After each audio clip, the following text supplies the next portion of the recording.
तो बुखार की वजह से भी बच्चे पे असर हो सकता है कि मानो ऐसा लिंक है कि हुँ, एसिटामिनोफेन, टाइलेनॉल, डोलोक्रोसिन लिया गर्भवती हुँ, महिला ने और हुँ। उसके बच्चे को ऑटिज्म हो गया। मानो हुँ। ऐसे ऐसे लिंक है। नमस्कार, मैं राजू कुमार झा और हमारे साथ डॉक्टर रवि गोडसे सर हैं, जुड़ चुके हैं और हर सप्ताह जिस तरह से डॉक्टर साहब में एक नए टॉपिक लेकर आपके सामने आते हैं, तो इस सप्ताह भी एक नए टॉपिक है और इस पर बातचीत होगी। बातचीत ये कि अमेरिका के राष्ट्रपति डोनाल्ड ट्रंप ने एक ऐसे मेडिसिन का जिक्र किया जिसकी चर्चा दुनिया भर में हो रही है। भारत में भी इसकी चर्चा है और अमेरिका में तो है ही। अब भारत में इस वजह से कि जिस मेडिसिन को ओवर द काउंटर मेडिसिन कहा जाता है, जैसे आप पैरासिटामोल हो, क्रोसिन हो, जैसे बुखार या पेन किलर के रूप में आप लेते हैं, उसके बारे में उन्होंने कहा है कि ये जो दवाई है ये गर्भवती महिलाओं के लिए सुरक्षित नहीं है। तो इसे ही समझने के लिए डॉक्टर रवि गोडसे सर हमारे साथ जुड़े हैं और हम ये समझेंगे कि ये जो उन्होंने टाइनॉल जो दवा है उसका भी जिक्र किया है, तो ये दवा कितना असरदायक होता है, भारत में कौन सी ये दवा है, पैरासिटामोल से अगर इसकी तुलना करें या क्रोसिन से तुलना करें तो ये कितना असरदायक है, और इसे ही समझेंगे। रवि सर, इसकी चर्चा खूब हो रही है, तो सबसे बड़ी बात ये है, सबसे पहले हम समझे कि ये मेडिसिन है क्या और कितना असर कर सकता है। क्या उनके बातों में दम है जो डोनाल्ड ट्रंप दावा कर रहे हैं उस पर? ये बात किसी डॉक्टर को उठानी चाहिए ना, डॉक्टर या टाइलेनॉल की बात है या हुँ, ऑटिज़्म की बात है, ये डॉक्टर को कहनी चाहिए। लेकिन ट्रम्प साहब का क्या होता है ना, वो ऐसे भावनाओं में बह जाते हैं, तो कभी-कभी उनको कुछ बोलना चाहिए कि कंट्रोल मजनू, हुँ, इतना हुँ, सब चीज़ों में मत पड़ो। हुँ, लेकिन ये जो उन्होंने बात उठाई टाइलेनॉल की, तो टाइलेनॉल तो ब्रांड नेम है। उसका जो अंडरलाइंग मेडिसिन है, वो है एसिटामिनोफेन और उसके हुँ, ऊपर हमने 1 हफ्ते पहले ही शो किया था। हुँ, एसिटामिनोफ़ेन को इंडिया में कहते हैं डोलो, हुँ, उसका दूसरा नाम भी है क्रोसिन।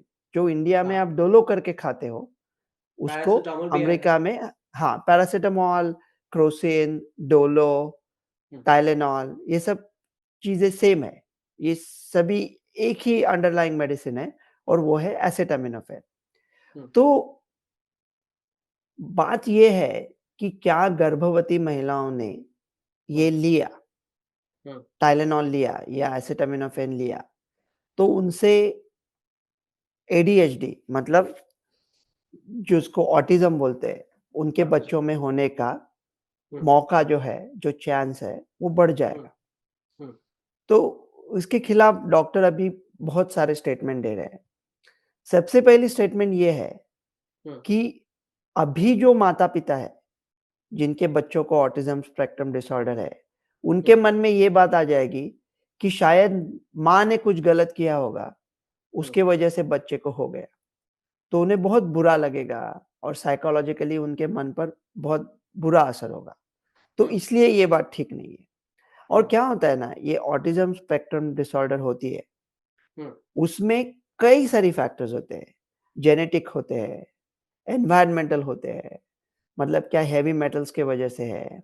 अभी पहले हुँ, मेरे मम्मी को मैं हुआ जब उनकी उम्र 22 साल थी। जी। अभी 28, 29, 30 साल तक कोई शादी भी नहीं करता। हुँ, तो जो माता-पिता की उम्र है, जब जिस हुँ, उम्र में उनको बच्चे होते हैं, वो भी बढ़ रही है। क्या उसकी वजह से कुछ है? क्या सेल फ़ोन की वजह से है? या हुँ, कुछ एनवायरनमेंटल में नया आया है, उसकी हुँ, वजह से? तो वो तो हुँ, पता नहीं, लेकिन हुँ, ये अगर मैं क्या कहता हूँ मेरे पेशेंट्स को, जो गर्भवती है, कि अगर हो सके, तो आप कोई भी दवा ना ले लो। नहीं, हुँ, दवा क्यों लेनी है? ये अमेरिकन कांसेप्ट क्यों है कि अगर आपको कोई लक्षण है, तो हुँ, क्या लक्षण के लिए किसी फार्मास्यूटिकल कंपनी को पैसा देना पड़ेगा आपको? क्या पहले अपने आप ठीक नहीं होते थे लक्षण? जब अकबर बादशाह के टाइम में ठीक नहीं होते थे लोग, तो हुँ, दवा खाने की क्या ज़रूरत है? लेकिन उसका दूसरा पहलू ये है कि हुँ, अगर कोई महिला है हुँ, और उसको बहुत बुखार आया है हुँ, या उसको दर्द हो रहा है, तो क्या बुखार की वजह से हुँ, बच्चे पे कुछ असर होगा और ऑटिज़्म का चांस बढ़ेगा? ये भी हमें पता नहीं है। तो अगर उस औरत को बुखार आया है हुँ, और ये न्यूज़ देख के, डर के मारे उसने एसिटामिनोफ़ेन नहीं लिया हुँ, और फिर उस बुखार का असर होके उसके बच्चे को ऑटिज्म हो गया, तो फिर इसका ज़िम्मेदार कौन है? लेकिन ये जो सब न्यूज़ ऑर्गनाइज़ेशंस है, वो कह रहे हैं कि ट्रम्प साहब क्या कह रहे हैं कि टाइलेनॉल मतलब एसिटामिनोफेन अगर गर्भवती महिला ने लिया, तो ऑटिज्म होता है। ऐसा उन्होंने क्लियर कट बोल दिया, ऐसा उनको लगता है। जी। साइंस क्या कहता है हुँ, कि ऐसा लिंक अब तक प्रूव नहीं हुआ है, मतलब ऐसा साबित नहीं हुआ है। लेकिन, किंतु, परंतु हुँ, ये भी साबित नहीं हुआ है कि नहीं करता। मतलब होली में आग लगी है, गब्बर जा रहा था, तो ये हम लोग अभी तक सीसीटीवी पे देख नहीं पाए थे कि हुँ, क्या गब्बर ने आके आग लगाई हुँ, या वो गब्बर जिस जा रहा था और उसका और होली का और आग का कुछ लेना-देना नहीं था। हुँ, वो हमें अब तक पता नहीं है। लेकिन साइंटिफिक जो सोसाइटीज़ है, वो ये भी ठोस तरीके से नहीं कह कह रही है हुँ, कि इसके वजह से नहीं होता प्रेगनेंसी हुँ, में। हुँ, हम कहते हैं नहीं होता।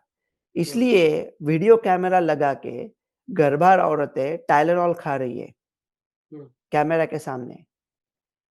इससे बड़ी पागलपंती मैंने दुनिया में देखी नहीं है। मुझे तरस आती है इन लोगों के अकल पर। सब डॉक्टर यही कहते हैं हुँ, कि अगर कोई दवा लेनी हो, हुँ, तो एसिटामिनोफेन, टाइलेनॉल सेफ लगता है क्योंकि बाकी दवाओं के साथ प्रॉब्लम होता है। बुखार से भी तकलीफ होगी, तो हुँ, बुखार को कंट्रोल होना चाहिए। लेकिन प्रेगनेंसी में अगर आप गर्भर हो, तो हुँ, जितने कम मेडिसिन खाए अच्छे हैं, डॉक्टर के साथ मशवरा किए बगैर ना खाएँ और जितना जल्दी आप वो मेडिसिन को बंद करो, तो हुँ, अच्छा है। तो सिर्फ़ आपको डोनाल्ड ट्रम्प अच्छा नहीं लगता, इसके हुँ, लिए गर्भर महिलाओं ने टीवी पे ये टाइलेनॉल खाना, मुझे तो हुँ, मतलब ये तो बहुत ही लो आईक्यू वाला इंसान लगता है, हुँ, लेकिन एक बात सही है, ऑटिज़्म का जो डायग्नोसिस है, ये जो हुँ, निदान होता है, वो हुँ, बहुत बड़ा है। जब हम लोग छोटे थे और अभी, तो क्या इसकी वजह से बड़ा है कि हम लोग ज़्यादा टेस्टिंग कर रहे हैं? वो एक वो एक रीज़न हो सकता है, लेकिन हुँ, सिर्फ़ उस रीज़न से नहीं हुआ है। ऑटिज़्म डेफ़िनेटली बढ़ा है, हुँ, मतलब उसमें हुँ, कोई कतई संदेह नहीं है। जब मैं स्कूल में गया, मेरी हाँ, उम्र तो नहीं बोलूँगा आपको, हुँ, लेकिन जब मैं स्कूल में गया, तब मेरे स्कूल में 10,000 बच्चे थे हुँ, और इन 10,000 बच्चों में से पीनट एलर्जी, मूँगफली की हुँ, एलर्जी कितने लोगों को थी आपको पता है? कितने? 0, 0। हुँ, इन 10,000 बच्चों में से ऑटिज़्म कितने लोगों को था, पता है आपको? 0, नहीं, 0। 10,000 अभी में से किसी के नहीं थे। किसी को नहीं था। तो हुँ, अभी साइंटिस्ट कहेंगे कि डॉक्टर हुँ, रवि, हुँ, अरे 10,000 बच्चों में से शायद 100 लोगों को होगा, हुँ, लेकिन उसका डायग्नोसिस नहीं हुआ था। हो सकती है, हुँ, लेकिन ऑटिज़्म का जो स्पेक्ट्रम बोलते हैं, हुँ, मतलब वो काफ़ी बड़ा होता है, कि एक लेवल पे ऐसा होता है, बच्चों को ऑटिज़्म है तो खुद के खुद टॉयलेट भी नहीं जा सकते।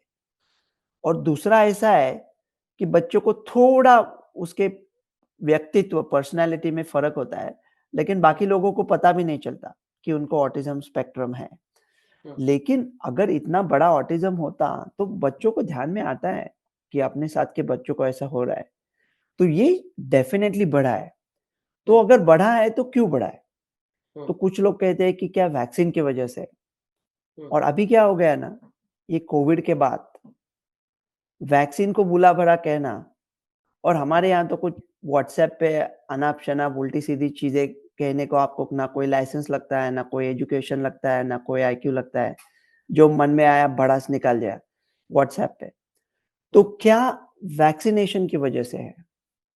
तो वैक्सीनेशन का लिंक अभी तक प्रूव नहीं हुआ है हुँ, कि वैक्सीनेशन चाइल्डहुड की वजह से क्या ऑटिज़्म होता है। लेकिन ऑटिज़्म ज़्यादा हो रहा है, ये सही है और हुँ, अगर कोई ढूँढने की कोशिश कर रहा है हुँ, कि क्यों ऑटिज़्म ज़्यादा हो रहा है, हुँ, तो हम क्यों उनसे लड़ें? हम उसका स्वागत करें ना। क्योंकि हुँ, क्या होता है ना, अगर माँ-बाप को ऐसा बच्चा है, जिसको ऑटिज़्म स्पेक्ट्रम डिसऑर्डर है और ज़रा ज़्यादा लेवल पे है, हुँ, तो उन्हें बड़ी तकलीफ़ होती है। अमेरिका में तो शायद टैक्स पेयर्स को या किसी भी जो यहाँ रहता है, हुँ, उसको बहुत सपोर्ट है। मतलब ये जो अभी उल्टी-सीधी बातें चल रही है ना, अमेरिका के खिलाफ, इंडियन हुँ, टीवीज़ पे, सब लोग एंकर लोग बैठे हैं। अमेरिका ये है, वो है, रेसिस्ट है, H1B ये वो। अगर कोई H1B पे भी है, हुँ, तो उसके लड़के को या लड़की को अगर ऑटिज़्म स्पेक्ट्रम है, तो हुँ, उसका पूरा खर्चा सपोर्ट का हुँ, अमेरिकन सरकार उठाती है हुँ, और कोई मतलब उसका खर्चा 1,60,000 तक होता है, महीने में 1,60,000 रुपया। वो हुँ, पूरा खर्चा अमेरिकन सरकार उठाती है, चुपचाप। कोई बात अगर इंडिया में कल्पना करो, हुँ, कोई आगरा में बस कंडक्टर है या हुँ, मेरठ में पुलिस कांस्टेबल है हुँ, और उसके बेटे या बेटी को हो गया, हुँ, कहाँ से वो समय निकालेगा उसको ट्रीटमेंट या थेरेपी लेने को? दवा तो उसकी कुछ है नहीं, हुँ, उसके कुछ इंटरवेंशंस होते हैं, जैसे हुँ। कि काउंसलिंग होता है। कहाँ से पैसे लाए? कहाँ से लेके जाए? तो हमारे इंडिया में जो गर्भवती महिलाएँ हैं, वो तो बुखार में पैरासिटामोल, क्रोसिन जैसे कि आपने बताया कि ओवर द काउंटर है, ये कोई भी इंसान जाकर ले लेता है। लेकिन क्या वाक़ई में जो सवाल है हमारा वहीं पे भी ये है कि क्या वाक़ई में आपकी नज़र से क्या ये खतरनाक हो सकता है गर्भवती महिलाओं के लिए? क्या ये लेना सुरक्षित है या नहीं है? वो डरें या ना डरें? ऐज़ तो अ डॉक्टर आपकी क्या राय है? वो तो ट्रम्प साहब हैं, वो बयान दे एज़ दिए। अ एज़ अ डॉक्टर जी, मैं मेरे पेशेंट्स को कहता हूँ कि अगर आप गर्भवती हो, तो जी। हो सके तो दवा ना ले लें। हुँ, अगर दवा लेनी ही है, तो जी, जितनी कम मात्रा में, जितने कम दिनों के लिए ले सके, जी। उस दिन ले लो, बाद में बंद करो। हुँ, लेकिन अगर उनको बुखार आता है, हुँ, तो बुखार की वजह से भी बच्चे पे असर हो सकता है। तो बुखार अगर बहुत ज़्यादा है, तो हुँ, उसे कंट्रोल करना ज़रूरी है। तो हुँ, ये सोचना पड़ेगा कि जी, क्या बुखार की वजह से तकलीफ होगी या दवा की वजह से होगी? तो इनमें से एक चूज़ करना पड़ेगा, इसलिए आप डॉक्टर की मदद ले लें और सोचें। और कभी-कभी क्या होता है ना कि मानो ऐसा लिंक है कि हुँ, एसिटामिनोफ़ेन, टाइलेनॉल, डोलो, क्रोसिन लिया गर्भवती हुँ, महिला ने और हुँ, उसके बच्चे को ऑटिज़्म हो गया, मानो ऐसे ऐसे लिंक है। हुँ, तो क्या ऐसा हो सकता है कि टाइलेनॉल तो एक बहाना था? हुँ, ये हुआ क्योंकि वो महिला को बुखार आया था। हुँ, बुखार आया था इसलिए उसने टाइलेनॉल लिया। ठीक है। वही चिराग बुझा जिसकी लौ कयामत थी। मतलब थकन तो अगले सफ़र के लिए ये एक बहाना था। उसे हुँ, तो किसी और से मत जाना था। हुँ, तो शायद उस महिला को बुखार था हुँ, और वो बुखार की वजह से हुँ, बच्चे में ऑटिज़्म का मौका बढ़ गया। हुँ, लेकिन हमारे नज़र में सिर्फ़ टाइलेनॉल आ रहा है या एसिटामिनोफ़ेन आ रहा है। लेकिन हुँ, उस औरत ने वो क्यों लिया? हुँ, क्योंकि उसको बुखार था। तो हुँ, शायद हम किसी गलत दिशा में जा रहे हैं, पता नहीं। तो मेरा हुँ, मशवरा ये होगा कि हुँ, अबे डरे नहीं, हुँ, दवा ज़्यादा लेने का ज़रूरत नहीं है।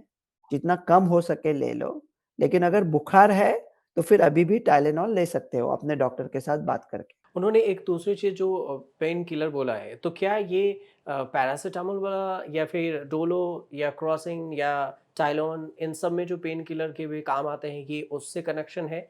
या अगर अलग से हम पेन किलर लेते हैं, तो पेन किलर भी साइड इफ़ेक्ट कुछ कर सकता है इन महिलाओं में? तो पेन किलर जब आप बात करते हो, तो जैसा जी, हमने 2 हफ्ते पहले शो किया था, तो पेन जी। किलर के लिए क्या हो सकता है? डोलो हो सकता है, हुँ, ब्रूफ़ेन हो सकता है, हुँ, एस्पिरिन हो सकता है, अगर हाई डोज़ में ले लिया। लेकिन जी, एस्पिरिन, ब्रूफ़ेन इसका ब्लीडिंग का खतरा बढ़ता है प्रेग्नेंट हुँ, महिलाओं में। तो इसलिए हम हुँ, कहते हैं एस्पिरिन या ब्रूफ़ेन मत ले लें। हुँ, तो फिर क्या बचता है? फिर क्रोसिन बचता है। तो हुँ, अगर गर्भवती महिला को हुँ, किसी दूसरी चीज़ की वजह से बहुत दर्द है और हुँ, वो दर्द काबू में नहीं हो पा रहा है, तो हुँ, कौन-सा भी मेडिसिन लेने से खतरा है, लेकिन इन सब मेडिसिन में सबसे कम खतरा एसिटामिनोफ़ेन से है। सो अगर लेना ही पड़े कुछ, तो एसिटामिनोफेन लेती है प्रेग्नेंट महिला। इसमें एफडीए का भी स्टेटमेंट है। तो एफडीए भी ये कह रही है जो आपने पहले बताया है, वो सारे स्टेटमेंट दर्शकों को इसलिए बता रहे हैं कि आप कंफ्यूज ना हो। जो सर बता रहे हैं उसको भी ध्यान से आप सुनिए। एफडीए ने भी अब तक कोई चेतावनी सीधे तौर से जारी नहीं की है, लेकिन ये कहा है कि पैरासिटामोल से ऑटिज्म नहीं है, और ये मतलब ऑटिज्म होता है ऐसे कोई प्रूफ नहीं मिले हैं। और ये भी साफ किया है कि अभी तक ऐसा कोई भी वैज्ञानिक प्रमाण भी नहीं है दावे को पूरी तरह से सही साबित करे कि वो सही साबित है। ये एक मेटा एनालिसिस करके होता है। जी। इसका मतलब क्या होता है कि हम एक स्टडी नहीं करें, हम हुँ, 30-40 स्टडीज़ है, उन 30-40 स्टडीज़ को देख लें और वो हुँ, स्टडीज़ देख के ये तय करें कि ये सब हुँ, स्टडीज़ क्या कहने की सोच रहे हैं। तो जी, इनमें से कुछ स्टडीज़ है, उन्होंने हुँ, ऐसा दिखाया है कि एसिटामिनोफेन टाइलेनॉल से हो सकता है। हुँ, कुछ स्टडीज़ ने दिखाया है कि नहीं हो सकता। तो ऐसा नहीं है कि स्टडीज़ नहीं है, वो हुँ, दिखाते हैं कि बिल्कुल। और अभी क्या होता है ना, सोशल मीडिया के ज़माने में, हुँ, एआई के ज़माने में, कोई भी ऐसा फेक स्टडीज़ भी डाल सकता है। हुँ, और दूसरी बात क्या है ना कि सबको लगता है कि ये क्या एकदम साइंटिफिक है और हम साइंस के खिलाफ कैसे बात कर सकते हैं। हुँ, लेकिन क्या हुआ ना, ये कोविड पैंडेमिक में हुँ, ये जो साइंस वाले का जो पाखंडीपन है ना, वो हुँ, पूरी तरह से लोगों के समझ में आया। इसका मतलब ये नहीं कि विज्ञान पाखंडी है, पर सिर्फ कोई भी उसे कह रहा है स्टडीज़ कह के, इसका हुँ, मतलब वो नहीं कि वो विज्ञान है। एक हुँ, कोविड पे एक दवा पे एक स्टडी आया था हुँ, और उसके कहा कहा था कि 400 वैज्ञानिकों ने हुँ, उसको पुष्टि दी है। हुँ, तो 400 वैज्ञानिकों के नाम छपे थे। तो हुँ, मैंने एक रैंडमली नाम उठा दिया, हुँ, नंबर 217, और हुँ, उसका पता, फ़ोन नंबर ढूँढ के फ़ोन किया उस हुँ, साइंटिस्ट को। वो बच्चा था यार, स्कूल जाने वाला। हुँ, उसकी मम्मी डाँट रही थी, "चलो खाना खाने को आओ।" वो साइंस का स्टूडेंट है, इसलिए हुँ, वो स्टडी में पार्टिसिपेट हुआ था, तो उसका भी नाम जोड़ दिया। तो हुँ, ऐसा नहीं कि जो बड़े-बड़े स्टडीज़ लगते हैं, तो इतने हुँ, बड़े नहीं रहे अब। अब हुँ, सब एआई के ज़माने में सच क्या है, झूठ क्या है, पता नहीं लगता। तो अपना जो नैसर्गिक है, वो बेस्ट है। जी, अगर हो सके तो दवा हुँ, ना खा लो। हुँ, लेकिन दवा खाने की वजह से कुछ हो गया, हो जाएगा, हुँ, इस हुँ, डर से ऐसा भी मत करो कि ना खाओ जब आपको ज़रूरत है, क्योंकि बुखार की वजह से भी शायद तकलीफ हो सकती है। तो हुँ। डॉक्टर के साथ बात करो, और अपने खुद दूसरे के, ये कोई वैद्यकीय मशवरा नहीं है। जी। तो दूसरी जो चर्चा है सर वो भी समझ लेते हैं, वो ये है कि कहीं ऐसा तो नहीं है कि पैरासिटामोल का जो भारत है वो बड़ा निर्यातक रहा है, एक्सपोर्ट करता रहा है। तो ट्रम्प कहीं इनडायरेक्टली फार्मास्यूटिकल इंडस्ट्री की तरफ टारगेट कर रहे हों कि जो टैरिफ बढ़ाए हैं तो फार्मास्यूटिकल में भी हम बढ़ा सकते हैं। तो इसका इसलिए बता रहे हैं सर क्योंकि आपको मैं कुछ डेटा बता रहा हूँ और आप इसे अच्छे से समझा सकते हैं, बता सकते हैं लोगों को भी, कि कह रहे हैं कि जो ये दवा है पैरासिटामोल है, जो वो अमेरिका, यूरोप और अफ्रीका जैसे देशों को जो भारत की तरफ से भेजी गई है, और 2020 में कोरोना टाइम में भी 31 देशों को भारत ने इसे टैबलेट दिया था, एक्सपोर्ट किया था। इसमें जेनरिक दवा जो है अमेरिका को 40% टैबलेट भारत से मिलता है। तो हो सकता है कहीं ये इनडायरेक्ट टैरिफ को लेकर भी तो टारगेट नहीं है? मैं एक बात आपको सीधी-सीधी बता दूँ, जी, मुझे बहुत गर्व है इंडिया पे जी, और जिस जिस लगन के साथ हम तरक्की कर रहे हैं और विश्व में अपना नाम बढ़ा रहे हैं, लेकिन जी, उसके साथ एक रियलिज़्म भी होना चाहिए कि हमें अपने आप को पता होना चाहिए कि क्या चल रहा है।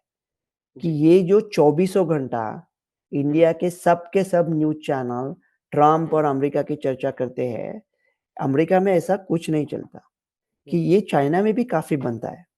और जी, अमेरिका क्या कह रहा है कि हुँ, अगर विश्व में भविष्य में मानो युद्ध हो जाता है, हुँ, तो अमेरिका क्यों निर्भर हो हुँ, दूसरे देशों पर अपने बेसिक मेडिसिन के लिए? हुँ, इसलिए अमेरिका मैन्युफैक्चरिंग है, वो अमेरिका वापस लाना चाहता है। लेकिन अमेरिका में मैन्युफैक्चरिंग का कॉस्ट बहुत होता है, क्योंकि हुँ, अमेरिकन वर्कर्स को जो सैलरी होती है, हुँ, वो बहुत ही ज़्यादा होती है। तो अगर अमेरिका में नहीं कर सकते, तो हुँ, अमेरिका को ऐसे देश की तलाश है, जो दिखने में अच्छा है, हुँ, बर्ताव में अच्छा है, अंग्रेज़ी बात करता है और हुँ, लोकतंत्र है और हुँ, अमेरिका का दोस्त रहा है और वो भारत है। हुँ, तो इस टैरिफ युद्ध को हुँ, बढ़ावा न देने में दोनों देशों का हित है। तो हम ऊँची आवाज़ में हुँ, और बड़े इमोशन के साथ इसके ऊपर बात करना अगर कम कर दें और हुँ, इन चीज़ों पर ध्यान दें कि हुँ, कैसे हम साथ में सहयोग बढ़ा सकते हैं, तो वो दोनों देशों के लिए बहुत उचित रहेगा। हुँ। तो चलिए ये जो डॉक्टर रवि सर ने जो आपको बताया कि ये जिस टैबलेट को लेकर चर्चा हो रही है, टाइनॉल है टैबलेट जो अमेरिका के लिए बोला जा रहा है और फिर यहाँ पर उसी तरह से सिमिलर प्रोडक्ट जो है जैसे क्रोसिन है, डोलो है, पैरासिटामोल है, पेन किलर है कि गर्भवती महिलाओं को लेनी चाहिए या नहीं। हम उम्मीद करते हैं कि जो सर ने बताया है आपको, आपको पूरी ये जानकारी समझ में आ गई हो। अगर कोई सवाल रहे तो आप हमें कमेंट ज़रूर कर सकते हैं, कमेंट कीजिए और हम कोशिश करेंगे कि उसे अगले एपिसोड में शामिल ज़रूर करें। फिलहाल रवि सर आप हमारे एपिसोड में जुड़े और हमारे दर्शकों को ये जानकारी दिए, इसके लिए आपका बहुत-बहुत धन्यवाद। फिर मिलेंगे धन्यवाद। आपसे अगले सप्ताह एक नए एपिसोड के लिए और आप हमारे साथ जुड़े रहिए, देखते रहिए न्यूज़ तक पर डॉक्टर साहब हर रविवार 11 बजे। नमस्कार।